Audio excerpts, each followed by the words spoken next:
Bueno, continuemos con esta exposición. Eh, Vamos a seguir con el discurso acerca de la ética.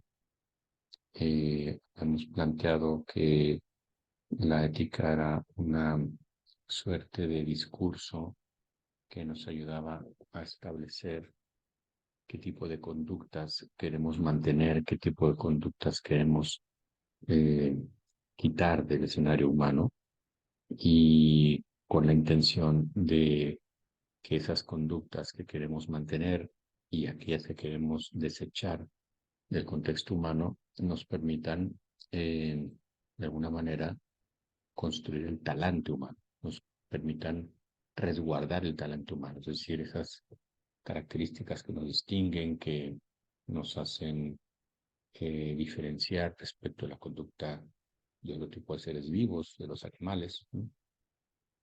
En eso consiste el ethos, el talante propiamente humano. Hemos explorado las características de las tres grandes tradiciones éticas, la tradición de la ética de normas, que decíamos es siempre un criterio ajeno a nosotros, está establecido desde fuera, está hecho para adherirse a él, no tanto para convertirlo en vida, sino más bien para de algún modo configurarnos en función de esos criterios, en función de esos principios o criterios de conducta. La ética de normas tiene su éxito en eso, en que es objetiva, en que no está a discusión, en que no está a la construcción, sometida a la construcción de aquellos que se adhieren a ella. Es decir, está hecha para que uno se suscriba a esas normas. Es como cuando uno va a una empresa y hay un código de ética a esa empresa. Bueno, si a uno no le gusta ese código de ética, pues tendrá que irse y buscar otro sitio donde uno esté más afín, donde uno responda un poquito más a la idiosincrasia conductual de esa institución.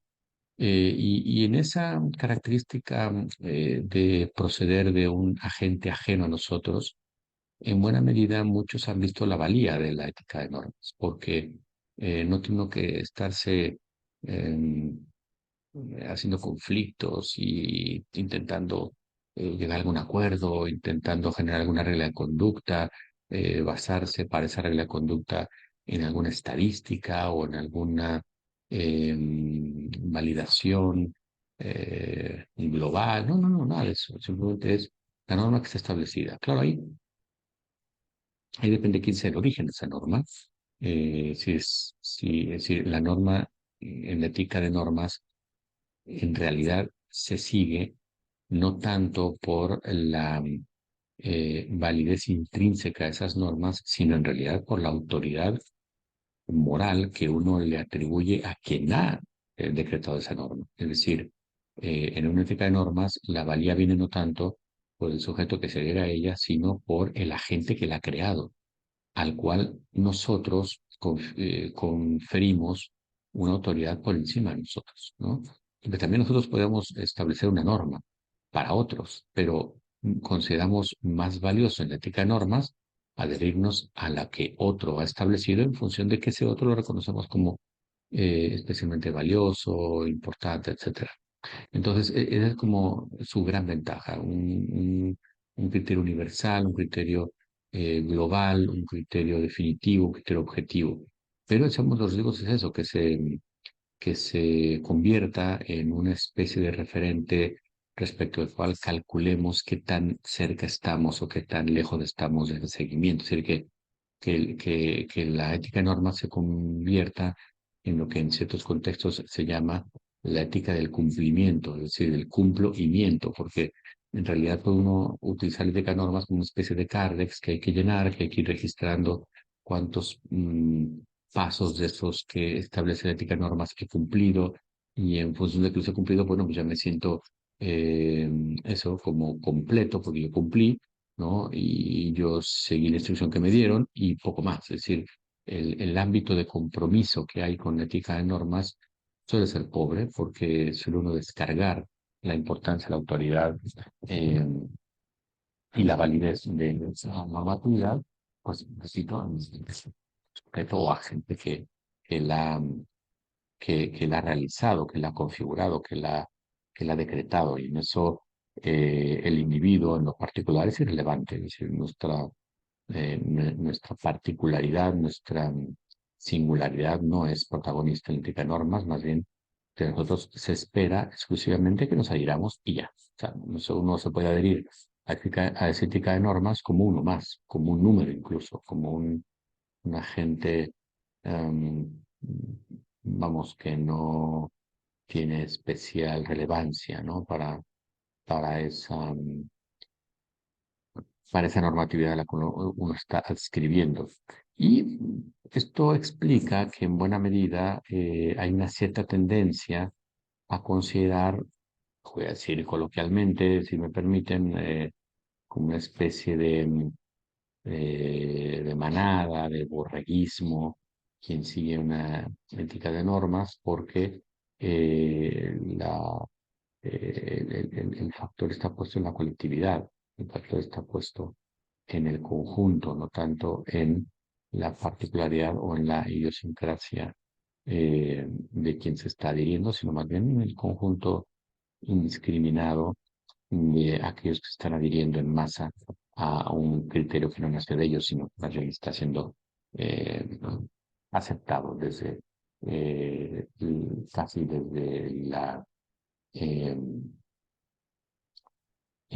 el anonimato, ¿no? En la ética de normas importa más el todo que la parte, importa más el conjunto que el individuo, importa más el seguimiento, la fidelidad, la, la cercanía, el carácter formal, es decir, el, el cumplir con las instrucciones, se ajusten o no a lo que uno haría, estipularía o no. Entonces, en ese sentido, es una ética, hombre, no se puede decir exactamente que sea más cómoda, pero sí, al no descansar en nosotros mismos el poder o el compromiso, no, en fin, pues simplemente lo traslada, ¿no? En cambio, esa ética de consecuencias, mencionamos hace un momento, que es una ética en la cual nosotros marcamos el criterio de aquellas acciones con las que queremos quedarnos y las acciones con las que no queremos quedar. Entonces, ponemos un criterio, el criterio de la eficacia, el criterio de la eficiencia, el criterio de las consecuencias convenientes o no.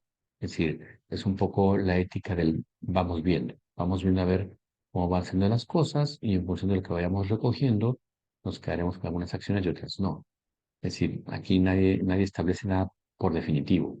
Nadie plantea que este criterio de conducta, de la ética de consecuencias, esté escrito en piedra y sea de una buena vez y para siempre, ¿no? Es un criterio que está en constante revisión, porque la fuente somos nosotros. Y no solamente nosotros, sino una cierta relación de nosotros con el entorno que nos rodea. De tal manera que si en algunas circunstancias ese entorno o esa relación con ese entorno es especialmente conveniente, relevante, pues se mantendrá.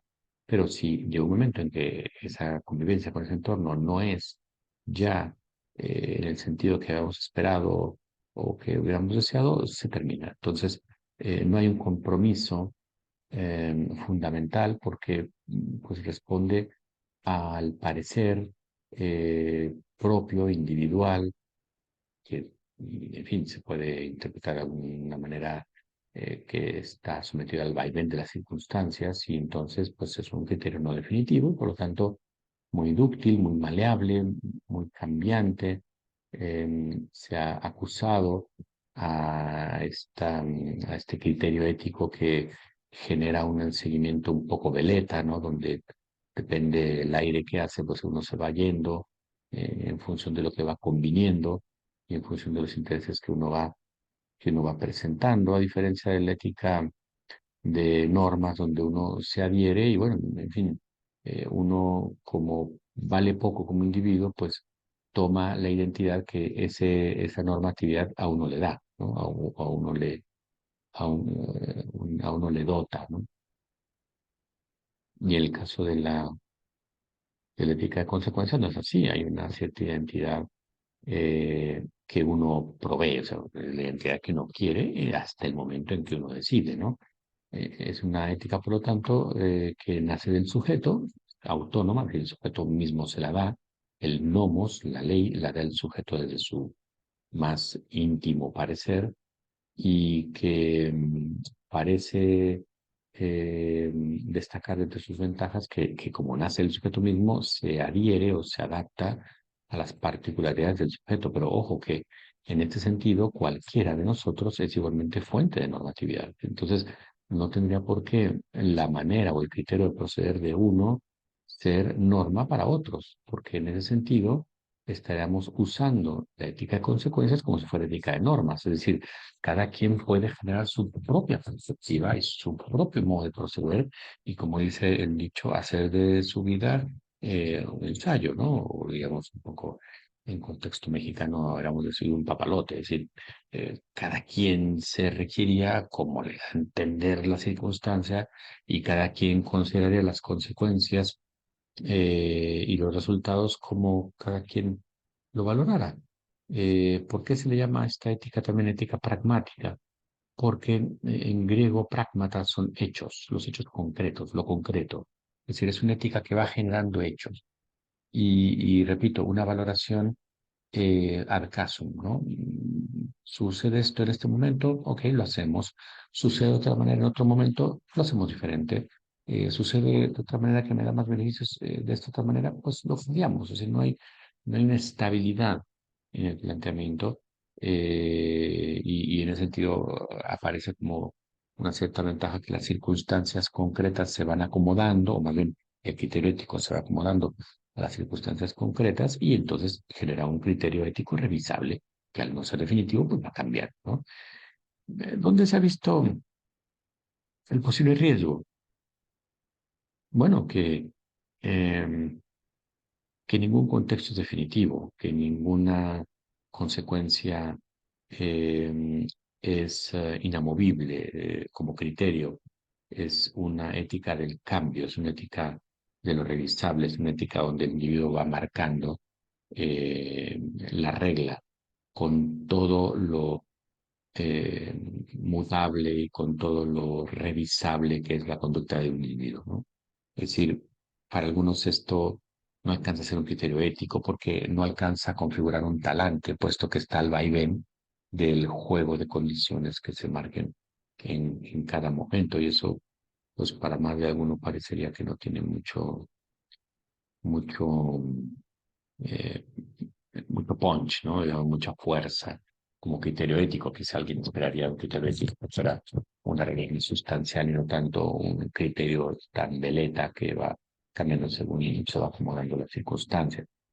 Y también, pues, se suele juzgar entre los riesgos de una ética de ese tipo, que está en función del cálculo de conveniencia, no tanto para que yo me adhiera o yo convierta mi vida a algún ideal regulador que valga la pena establecer y al cual valga la pena adherirse, sino más bien de una manera que yo voy obligando a la realidad a que se adhiera a mis deseos, cuando no a mis caprichos o a mis pareceres cambiantes según las circunstancias del momento.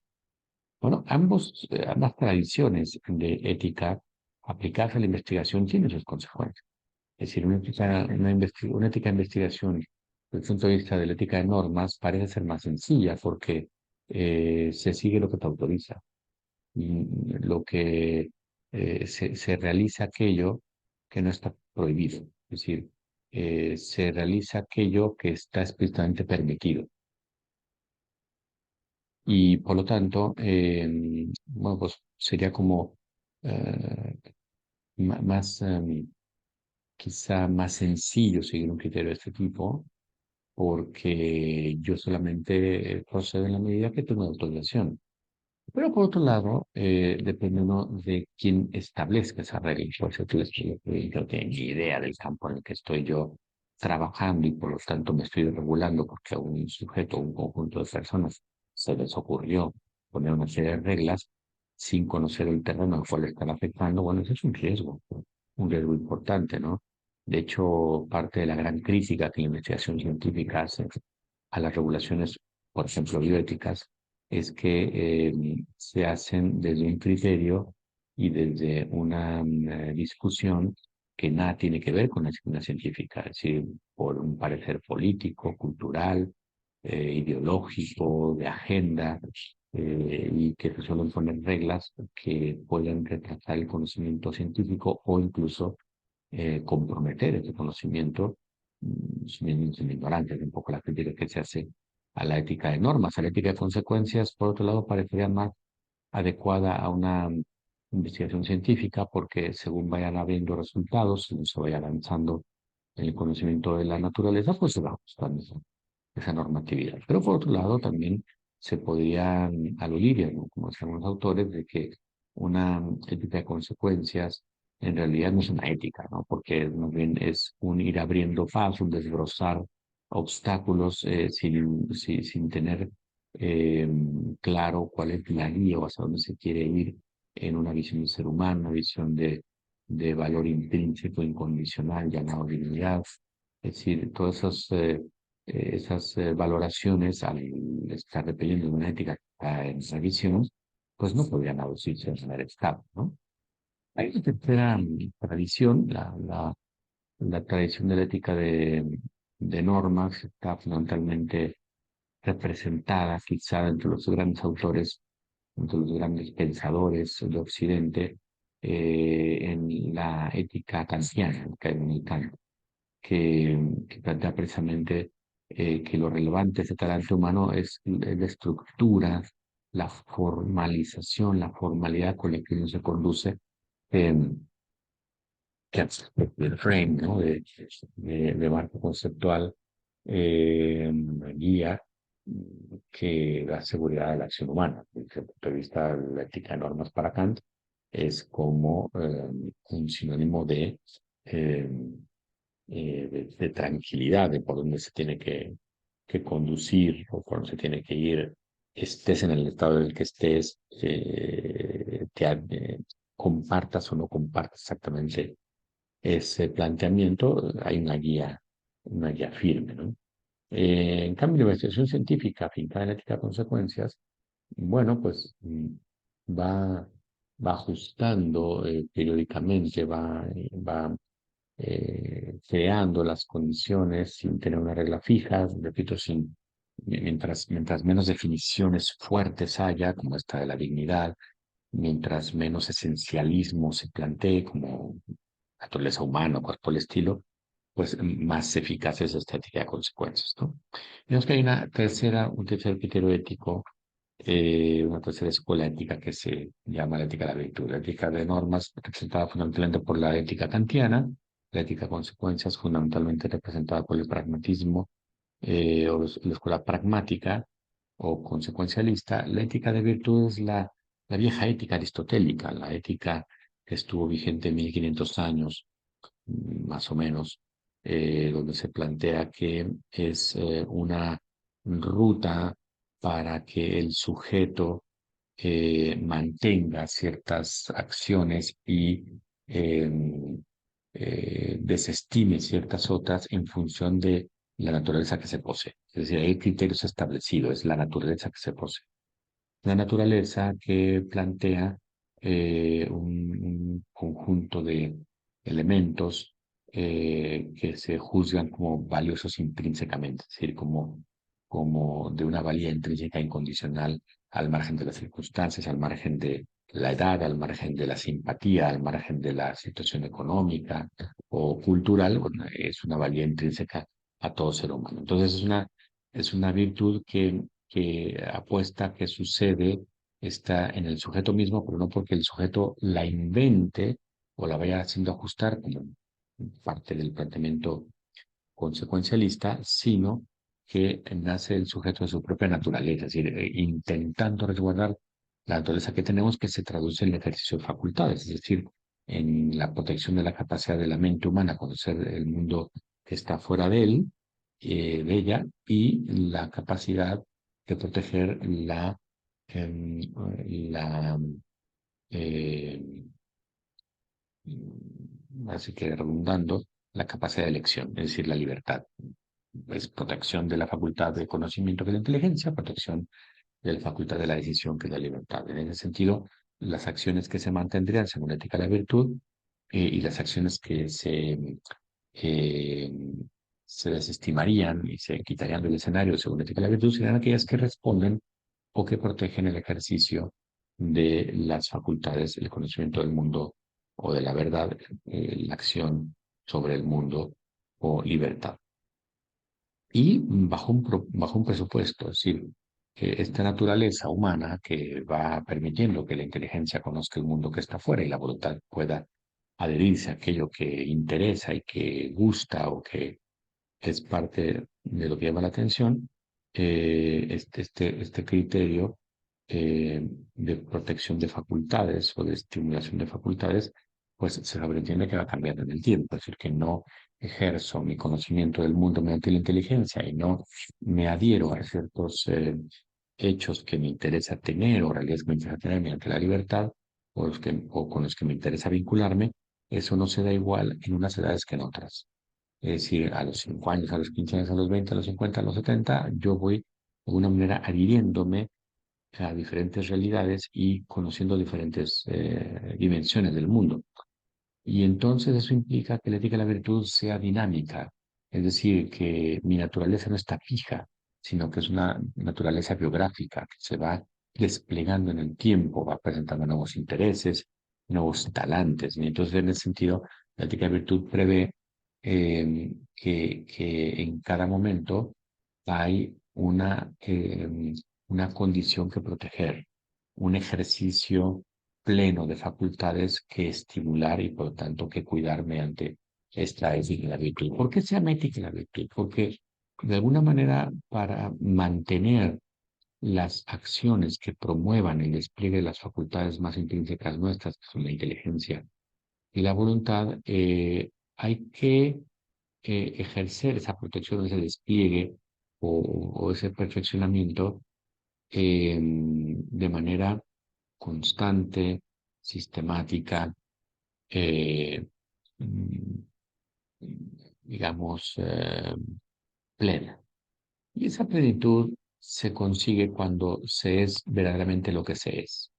Es decir, cuando un médico se comporta como médico, está eh, rindiendo cuentas, está honrando el estatus que le fue conferido como médico.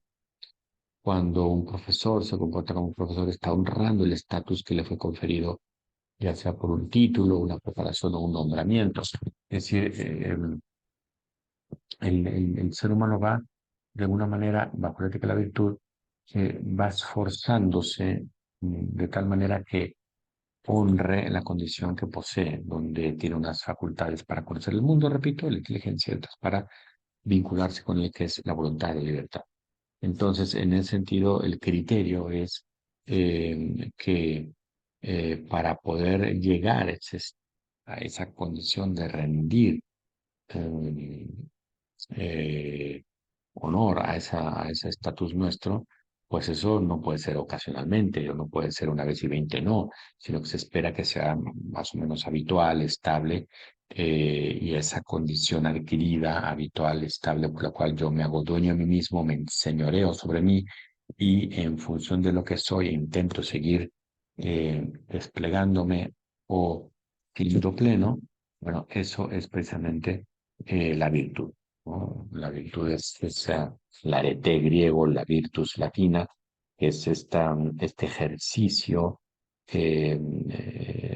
incorporado a mi persona, adherido a mí de tal manera que se ajusta a mí, que es la condición personal, y que es irrepetible y que no es compartido por nadie, ¿no? Entonces, pues una vida así, una vida en virtud, es una vida que florece, es una vida que se manifiesta, que se planifica, que va hacia el estado más pleno de su propia estructura al, em, al estado perfíchere de perfección, ¿no? ¿Qué ventajas tiene esto? Bueno, pues una ética que supone una naturaleza humana, repito, no como características fijas que están en todos los seres por igual, sino al revés, una serie de condiciones que se van ajustando según tiempo, que es biográfica y porque cada quien va resolviendo la manera de mantener su estatus de bahía intrínseca en diferentes circunstancias. Uno quizá tenga que protestar porque eh, es tratado mal en el trabajo, en una fábrica, otro tendrá que, eh, que enfatizar su carácter altruista porque está inmiscuido en un grupo de rescate, otro, es decir, cada quien va como teniendo una propia capacidad de perfección o de plenitud basado en el principio de que estamos llamados a esa perfección y esa plenitud que es la virtud, ¿no? ¿Qué riesgos tiene esto? Bueno, pues que muchas veces en el encontrar con qué acciones podría garantizar llegar a ese estatus, a esos resultados. Bueno, esto exige mucha deliberación, exige eh, plantear las cosas correctamente, es decir, con qué acciones podría yo eh, honrar la condición humana, con cuáles no. Quizá algunas acciones que yo hacía no son tan convenientes que las siga haciendo, porque las circunstancias han cambiado. Bueno, todo eso tiene que ver con la prudencia, es decir, con una capacidad de decisión, de análisis previa a la decisión, que quizás se ha dado, se ha malentendido, porque para muchos la prudencia es sinónimo de inacción. Es decir, una persona prudente es una persona que no decide, es una persona que no se moja, ¿no? No se pronuncia. Cuando en realidad no es tanto eso. O sea, el prudente es aquel que, eh, digamos, mm, ha encontrado, si la prudencia es el ejercicio de saber reconsiderar a tiempo, no de intentar acertar al primer intento, sino de saber reconsiderar a tiempo. Saber reconsiderar cuando fue una estipulación, cuando fue una falacia en la que caímos nosotros y estamos diciendo o comunicando, haciendo algo que no va. Entonces, en ese sentido, la confusión posible que puede haber con una ética como esta es que al depender tanto de la prudencia se entienda como un no me pronuncio, yo mejor no hablo, cuando en realidad es es parte del entrenamiento que él está recibiendo eh, de cómo visualizar el trabajo personal, ¿no? Y entonces, en ese sentido, el que quiere ser virtuoso, pues está visualizando un poco cómo se ve a sí mismo de manera perfecta, porque si no se viera de alguna manera de modo perfecto, no intentaría eh, convertir en una especie de segunda naturaleza este hábito de ejercer la inteligencia a tope, interesarse en el mundo externo o usar su voluntad para llegar a las realidades que pretende adquirir, ¿no? Bueno, en estas tres tradiciones, la último de los riesgos de la ética de la virtud sería que de algún modo depende del trabajo de cada quien. Si nadie puede generar ese estado de plenitud o perfección por mí.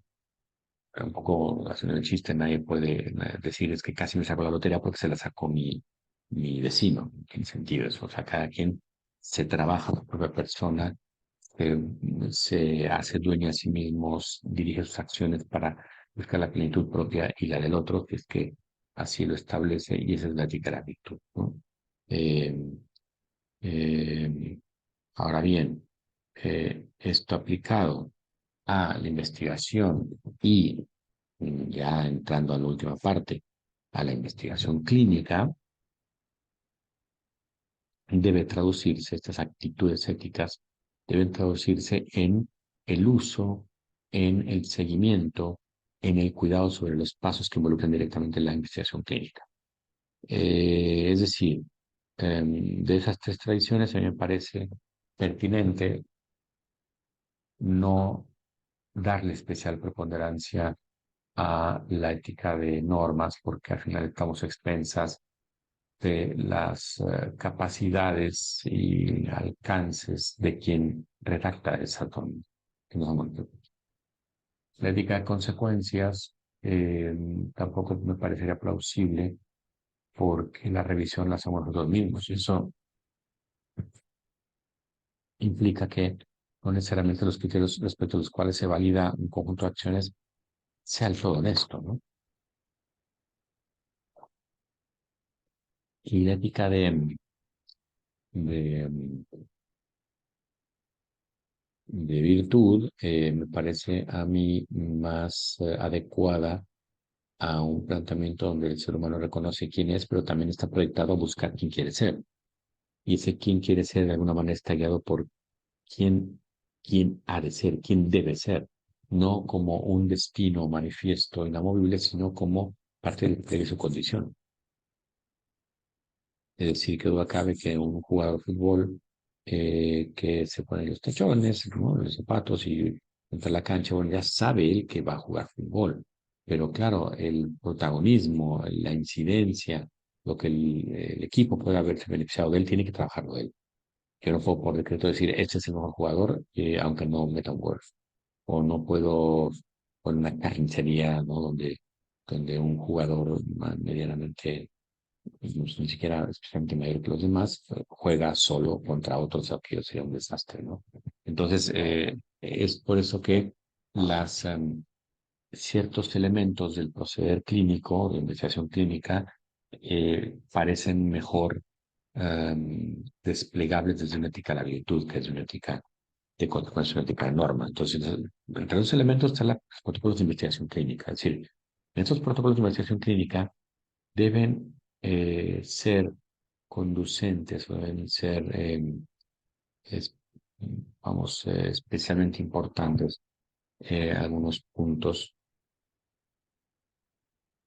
porque en el caso de los protocolos ya existentes, lo que intentan es buscar, por el bien de todos, por la transparencia de todos, buscar, cuando se habla de investigación clínica, pues una justificación, una idoneidad, un respeto, unos riesgos, incluso una reparación por el caso que se pueda presentar donde la incidencia externa causa pueda crear algún daño. Y bueno, esto implica otra serie de valores, es decir, esto lo esperamos de los proyectos de investigación clínica, es decir, que haya protocolos donde estén especialmente presentes la justificación de por qué son esos pasos, la idoneidad del escenario del grupo de control, el respeto irrestricto e incondicional, sí, la afirmación de la dignidad, la asunción de riesgos, pero también la disminución de ellos, y finalmente si hay una cuestión que implica la reparación. Esto a, en cuanto a los protocolos de investigación que se pide. Ahora, el consentimiento también es algo que se espera de una aplicación ética a los proyectos o al modo de investigación clínica, porque muchas veces esta participación, esta adhesión a un cierto proyecto no es explícita, no es transparente, y eso es importante, que el sujeto genere un clima de conocimiento, de veracidad, suficiencia, sobre todo libertad, que no esté coaccionado a que tiene que ser la aceptación ahorita o perdemos millones de dólares. El problema no es tanto del sujeto que es convocado, sino del convocante, ¿no? Entonces, en un mundo como ese, verás, suficiente, libre, oportuno, formal, interactivo, bueno, el consentimiento es importante, se puede salir de las manos, ¿no? Y, y también en la operación de los comités de ética se espera que se vea la impronta de la tradición ética que se ha elegido. Si en ética, un comité de ética bajo una idea de normatividad, casi casi es un comité jurídico. El comité jurídico está muy claro que es establecido, como decía un amigo mío, en el ámbito de la administración pública, es decir, la administración del Estado, eh, solo se puede realizar lo que está estrictamente autorizado, ¿no?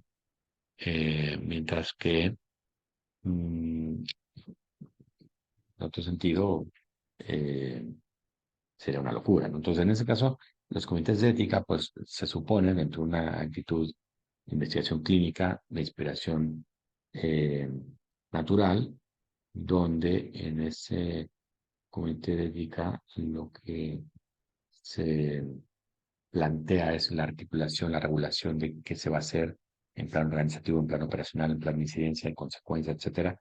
Y eso requiere una elección de qué circunstancias, características, beneficios, perjuicios. Eso involucra la ética por todos sus costados, ¿no? Eh, hay digamos, el partidario de estas ideas no me parece que viera mal el hecho de hacer mm,